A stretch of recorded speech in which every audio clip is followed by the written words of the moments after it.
I, 32M, have a twin brother, Archie.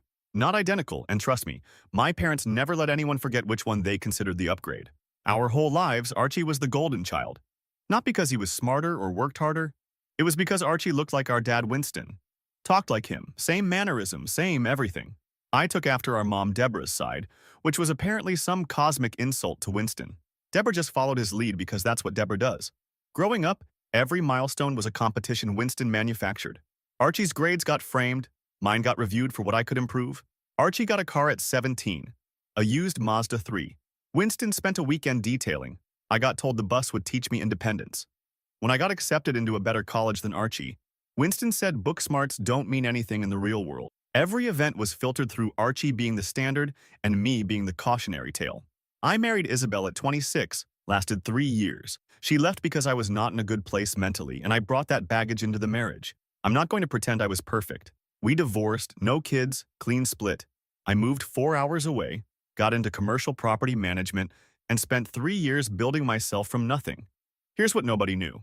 I bought property, multiple units, 18-hour days, aggressive saving, networking with every landlord I could find, built a portfolio generating serious rental income, and bought a 4-bedroom house outright. Meanwhile, back home, Winston's contracting work had dried up. Deborah's part-time job barely covered groceries, and Archie had moved back in with them at 29 because his finances were a mess. None of them knew because I stopped sharing. After the divorce, I showed up maybe twice a year, said little, left early. They assumed I was struggling. They assumed wrong. The dinner, late October, about 7 months ago, Deborah called about a family gathering for Archie's birthday. I almost didn't go. I drove 4 hours. The whole family was there. Winston's brother Charles and his wife, cousins, Archie's kids from a previous relationship, 8 and 10, Deborah's friends, and Holly, Archie's girlfriend. Evening started normally. Food was decent. I stayed in the background. Then Archie announced he and Holly were engaged. Everyone clapped. I said congratulations, meant it. Whatever issues I have with my family, I never wanted Archie to fail. But Winston couldn't let a moment exist without making it a weapon. He stood up with his drink, went on about how proud he was of Archie, then looked directly at me and said finally one son isn't a complete disappointment. Unlike this pathetic excuse, who can't even keep a wife. He pointed at me, at the table, in front of everyone. Then Deborah said they should have selected just one embryo because they always knew which one would be the failure, casually, like commenting on the weather. Charles laughed. Holly laughed. The kids started laughing because the adults were. Archie sat there and said nothing. I looked at every face around that table. I smiled. Not because it was funny, but because I made a decision right there about what happens next. I grabbed my jacket and said I had an early morning, 4 hours driving home in silence. No music, just planning. Because here's what none of them knew. Winston and Deborah's house, the one where they just humiliated me, they didn't own it. They'd sold it 3 years prior to cover Winston's debts and were renting it back through a property management company. That company had been acquired 8 months before the dinner by the firm I work for. I found my parents' address in the system completely by accident reviewing new portfolio properties from the acquisition. I hadn't touched that information, but after Winston called me pathetic and Deborah wished I'd never been born in front of children, I decided it was time to use every advantage I had. And I need to tell you what Charles did the week after that dinner, because that's when everything got complicated. But this is long enough. Update coming. 32 years. 32 years of being treated like an error message that popped up on the family screen. And Winston's big flex is pointing at his son at a dinner table like he's presenting Exhibit A in a court case nobody asked for. And Deborah said that with the energy of someone saying, pass the salt. She didn't even pause. She didn't even register that she was telling a human being, her human being, that he was a manufacturing defect in front of 8 and 10-year-olds who are now learning that this is how you treat people you're supposed to love. And look, I gotta address the elephant. This man is sitting on a real estate portfolio, owns his house outright, and these people are renting their own home back from a company he works for, and they're over here calling him the failure. Winston is out here cosplaying success while literally living in a house he had to sell because he couldn't manage his own finances. That is a level of delusion that deserves to be studied. You are in debt, sir. Your son moved back in with you at 29. Your lights are on because of a part-time job and whatever prayers Deborah's got left. And you stood up at that table with a drink in your hand, probably bought with late rent money, and called your other son pathetic? Winston doesn't have audacity, he has a disorder. But honestly, what gets me is the 4-hour drive home in silence. No music. That's not sadness, that's a man doing math. That silence was an entire war room being assembled in real time. And the fact that he already knew about the house, had known for months, and never touched it, that's restraint most people don't have. He was willing to let it go. They made him unwilling. Update 1. Alright guys, a lot of you asked about Charles, so let me get into it because this is where things started branching out in ways I didn't expect. The Monday after the dinner, Charles texted me. Now Charles is Winston's older brother, and he's always been Winston's hype man, always backing him up, always co-signing whatever garbage Winston says. At the dinner, he was laughing right along with everyone else. So when I saw his name on my phone, I already knew this wasn't going to be an apology. And I was right. Charles wanted to talk about Archie's wedding. Specifically, he wanted to know if I was planning to cause problems. Because apparently after I left the dinner, Winston told everyone that I was jealous of Archie, and that's why I walked out. Not because Winston publicly called me a pathetic failure in front of children, no. Because I was jealous. And Charles bought it completely. He sent me this long message about how the family doesn't need drama at the wedding, how I should be happy for my brother, how I need to stop making everything about myself. I read it 3 times. Then I asked Charles one question. Did he actually believe what Winston said at that table was acceptable? And Charles said, and I'm paraphrasing here, that Winston was just being honest, and that maybe if I'd tried harder in life, I wouldn't be so sensitive about hearing the truth. That's when I understood something important. This wasn't just Winston being Winston. The entire family had built a story around me being the problem. Not Winston for saying it, not Deborah for the embryo comment, not any of them for laughing. Me, for having the audacity to be bothered by it. That realization changed my approach to everything. I didn't respond to Charles after that, but I started doing something I'd been putting off. I pulled up my parents' rental file at work. Not to mess with it, not yet. I just wanted to understand their full situation. And guys, it was bad. They were 2 months behind on rent. There were 3 maintenance requests that had been ignored by the previous management company before we acquired the portfolio. The lease was month to month because they couldn't commit to a year-long term. Winston and Deborah were barely hanging on, and nobody in the family was talking about it because Winston's pride wouldn't allow it. Now here's where it gets complicated. Around mid-November, about 3 weeks after the dinner, Archie called me. First time he'd called me directly in over a year. He wanted to ask me to be his best man. Let that sink in for a second. The guy who sat there silently while our father called me a pathetic failure and our mother wished I'd never been born, now wanted me standing next to him at his wedding. And his reasoning was wild. He told me that despite everything, we're twins, and it wouldn't look right if I wasn't up there. It wouldn't look right. Not that he wanted me there, not that he valued me, but that the optics would be off. I told Archie I needed to think about it. But what I was actually thinking about was timing. Because I'd been going through the acquisition files and I discovered something else about the property portfolio. 3 of the rental units in the same neighborhood as my parents' house were occupied by tenants connected to Winston's old contracting network. Guys who used to work for him, guys who owed him favors. These were the same people who'd been feeding Winston side jobs under the table to keep him afloat. And all of their leases were coming up for renewal in January. I wasn't making any moves yet. I was mapping the board. Meanwhile, Holly started a group chat for the wedding planning and added me to it.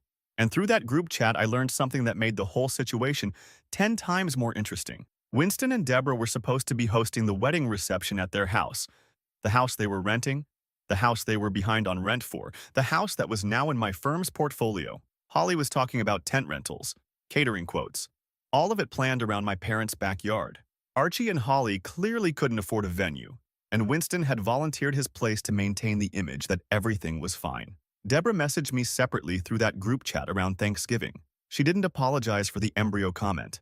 Instead, she asked if I could contribute financially to the wedding because, and this is a direct quote from her message, Archie deserves a beautiful day and we all need to do our part.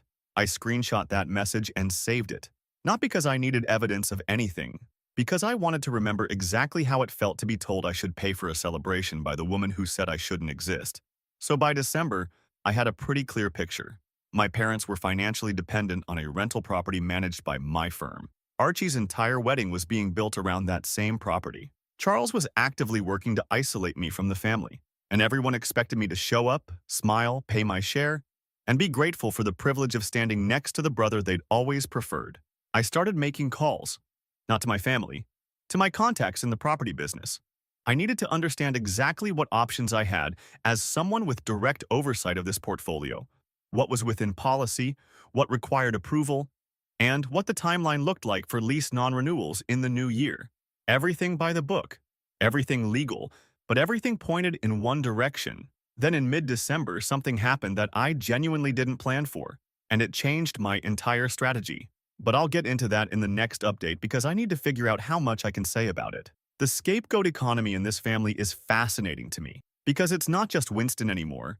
It's a whole system. Charles is enforcement. Deborah is logistics. Archie is the product they're all protecting. And OP?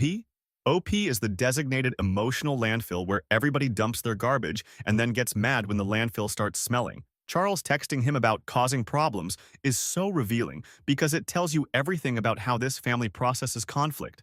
The person who reacts to abuse is the problem, never the person who commits it. Winston could light the house on fire and they'd blame OP for not bringing a bucket. And Archie wanting him as best man for optics?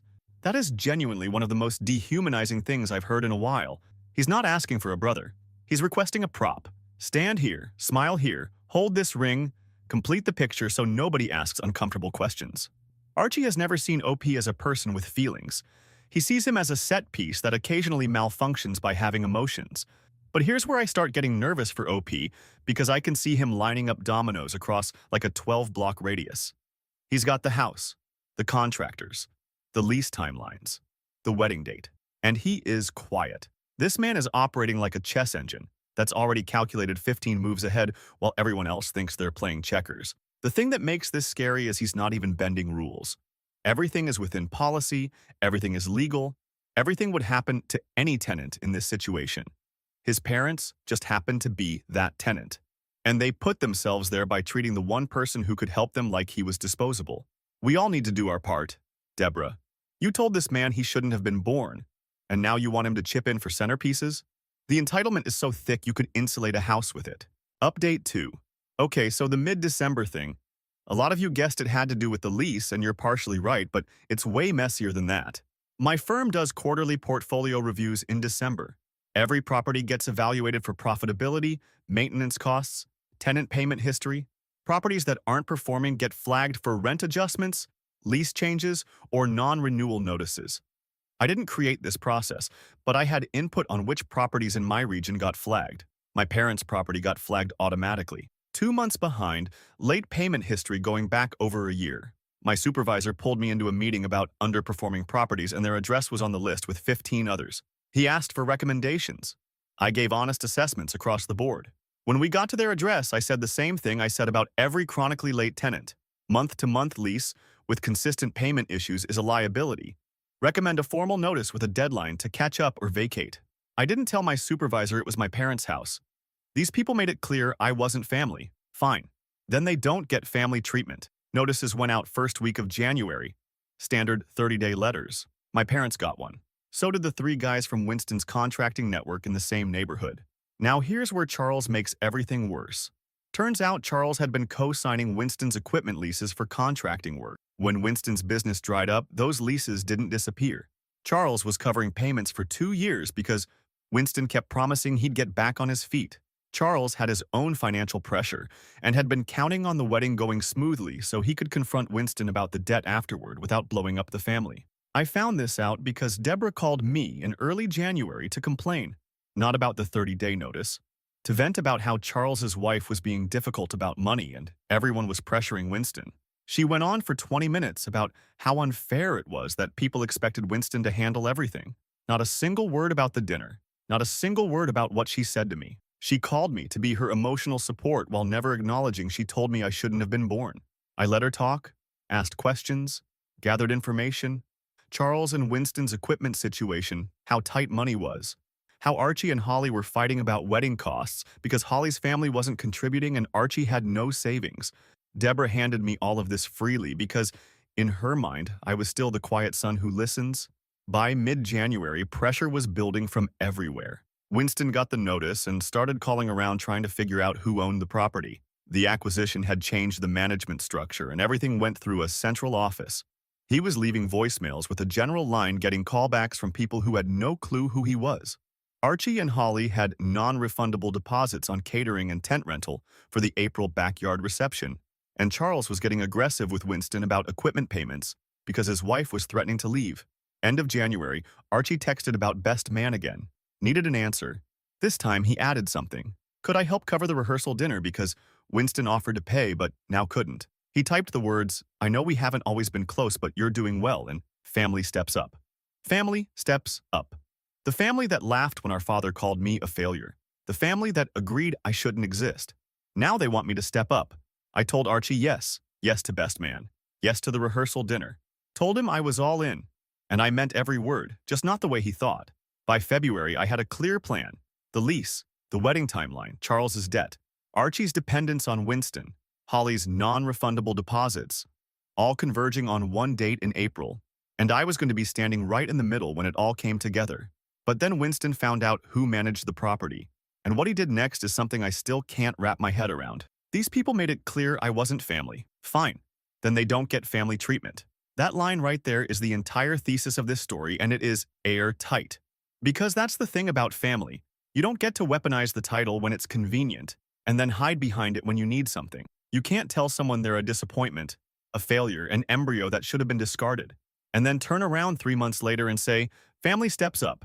You opted out of family when you made that man drive 4 hours home in silence, questioning whether he should have been born. You don't get to opt back in when the rent is due.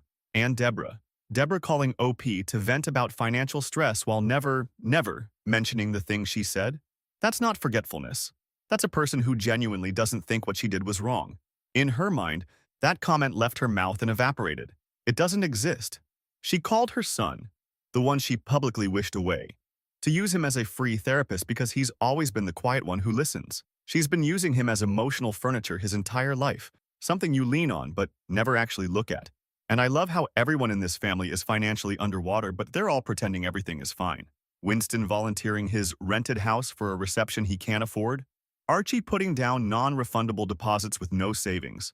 Charles co-signing leases for a brother who can't pay him back. This is a family of people building houses on quicksand and getting mad at gravity when they sink.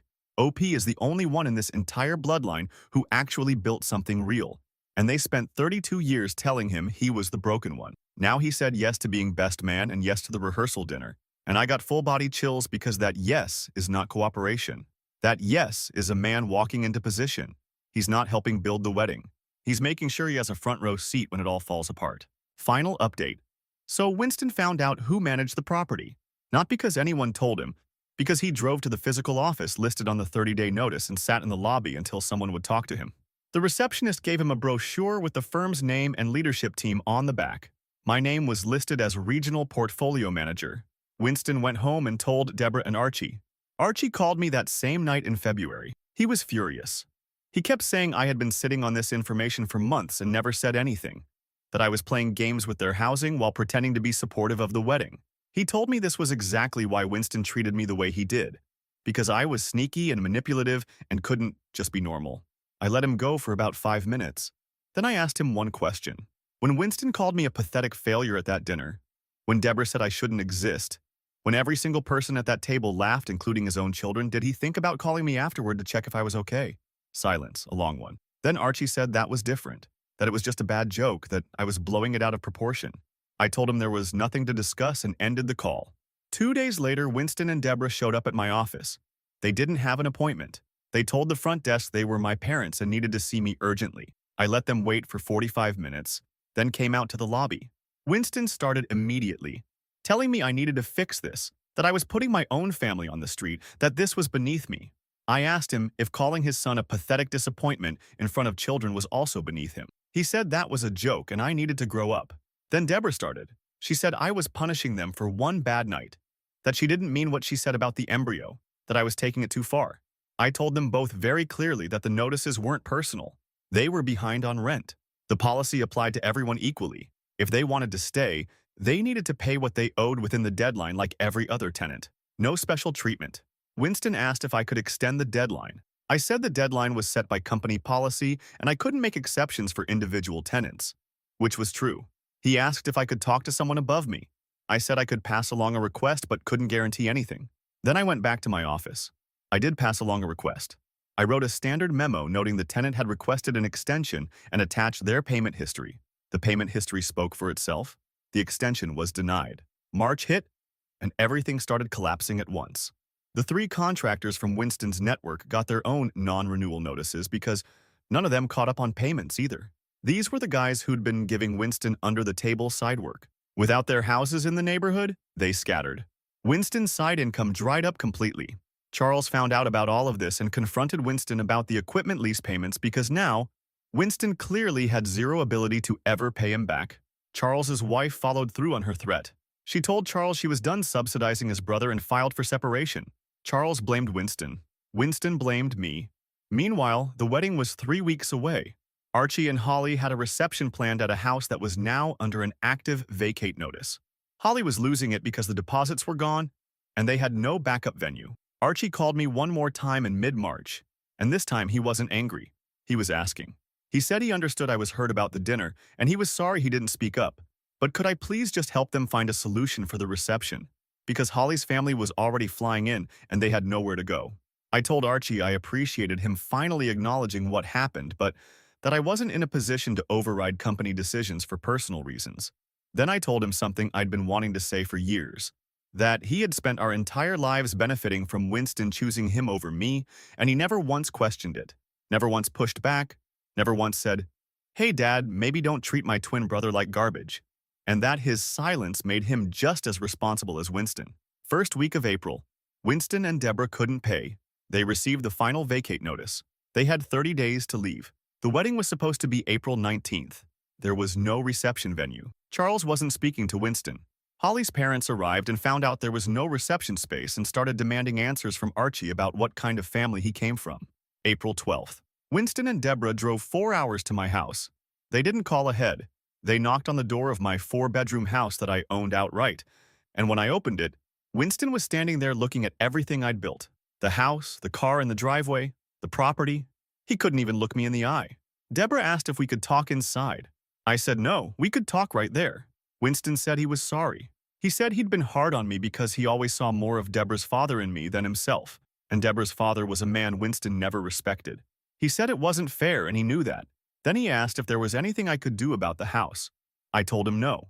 I told him the process was done and there was nothing to reverse. Then I said something I'd rehearsed for months, that the man he raised me to be would have helped them, but the man he turned me into wouldn't, and that every single choice I made was a direct result of how they treated me for 32 years. Deborah was crying. Winston just stood there. They left. The wedding happened at a rented community hall that Holly's parents paid for last minute. I wasn't there. Archie never asked me again. My parents moved into a 2-bedroom apartment across town. That was 6 months ago. None of them have my new number. And the man Winston said was a complete disappointment. He's doing just fine. That's the whole story. The man he raised me to be would have helped them, but the man he turned me into wouldn't. I need everybody to sit with that for a second because that is not a comeback. That is not a mic drop written for the internet. That is a man returning 32 years of damage to its rightful owner and saying, "Here, this is your product. You built this. You spent 3 decades pouring cruelty into a child, and now you're standing on the porch of the house that cruelty built, asking the man you broke to fix you. And he's saying no, not because he can't, because you taught him not to." And Winston's explanation at the end, "I saw Deborah's father in you." Oh, so you emotionally abused your child because he reminded you of a man you didn't like? You punished a kid for having the wrong face. You looked at your own son every day and instead of seeing your son, you saw a grudge? And you think that explanation is going to land as an apology? That's not an apology, Winston. That's a confession. You just admitted you never even saw him. Not once in 32 years did you look at that boy and see him. And I want to be real about something. Is OP a saint in this story? No. He had a conflict of interest he didn't disclose at work. He gathered intel from his own mother like she was an asset he was developing. He said yes to being best man knowing full well what was coming. There is a coldness to this that I'm not going to pretend is purely heroic. But, and this is a big but, every single thing that happened to Winston and Deborah would have happened without OP. They were behind on rent before the dinner. The properties were getting flagged before he ever pulled up their file. The contractors couldn't pay before OP mapped the board. All OP really did was decide not to be the safety net they never deserved. He didn't push them off a cliff. He just stopped standing at the bottom trying to catch them. Archie is honestly the saddest part of this whole thing to me, because Archie had so many chances. He had chances at the dinner, after the dinner, when Charles texted, when he asked OP to be best man, when he found out about the property. Every single time, he chose the path that protected his comfort. He never once chose his brother. And that March phone call where he finally said, "I understand you were hurt," that wasn't growth. That was desperation wearing an empathy costume. He didn't suddenly develop a conscience. He developed a venue problem. The family that told OP he was nothing is now living in a two-bedroom apartment while OP is sitting in a four-bedroom house he owns outright. And I know people are going to say, revenge doesn't heal you. And sure, maybe. But you know what also doesn't heal you? Being told you shouldn't exist and then showing up to hold the ring at your brother's wedding with a smile. Sometimes the healthiest thing you can do is leave the table where they never set a place for you and go build your own house. Literally. Winston spent 32 years manufacturing a disappointment. Turns out the only thing he manufactured was his own downfall. And the bus he told his son to ride? It left without him.